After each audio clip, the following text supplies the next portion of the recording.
বিএনপির ভারপ্রাপ্ত চেয়ারম্যান তারেক রহমানের দেশে প্রত্যাবর্তন মাত্রই রাজনীতির মাঠে তীব্র আলোড়ন সৃষ্টি করেছে। সাধারণ জনগণ এক ধরনের বাঁধ ভাঙা জোয়ারের মতো তারেকের প্রতি আকৃষ্ট হয়েছে, যেন অভিভাবকহীন বাংলাদেশ তার আপনজনকে খুঁজে পেয়েছে।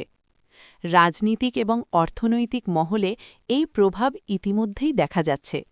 রোববার রাজধানীর গুলশানে বিএনপির রাজনৈতিক কার্যালয়ে অনুষ্ঠিত বৈঠকে দেশের শীর্ষ ব্যবসায়ী সংগঠনের নেতৃবৃন্দ ও বড় শিল্প উদ্যোক্তারা অংশগ্রহণ করেছেন। মীর নাসির হোসেন সহ ব্যবসায়ীরা বিএনপি নেতাদের জানান, বিনিয়োগে জটিলতা, উচ্চ সুদের হার, দুর্নীতি এবং আইন শৃঙ্খলার অভাবের কারণে দেশের ব্যবসায়িক পরিবেশ সংকটাপন্ন। তারেক রহমান ব্যবসায়ীদের আশ্বস্ত করে বলেন, জনগণের ভোটে বিএনপি ক্ষমতায় এলে ব্যবসা বাণিজ্যে সব বাধা দূর করা হবে। বড় ধরনের অর্থনৈতিক সংস্কার নেওয়া হয়েছে এবং শিল্প কারখানায় গতি ফিরিয়ে আনা হবে।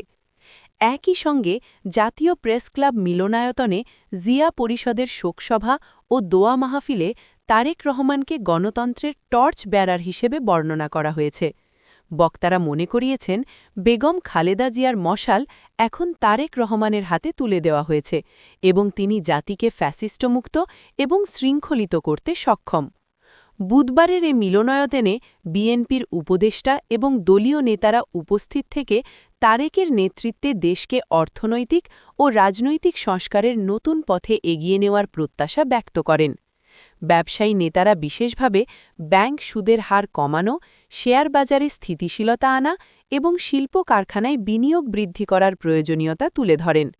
বিশ্লেষকরা মনে করছেন, দেশে তারেক রহমানের পুনরাবির্ভাব শুধু রাজনৈতিক নয়, অর্থনৈতিক উত্তরণেরও সংকেত, যা জনজোয়ার এবং ব্যবসায়ী উভয়েরই আশা ও প্রত্যাশার কেন্দ্রবিন্দুতে অবস্থান করছে।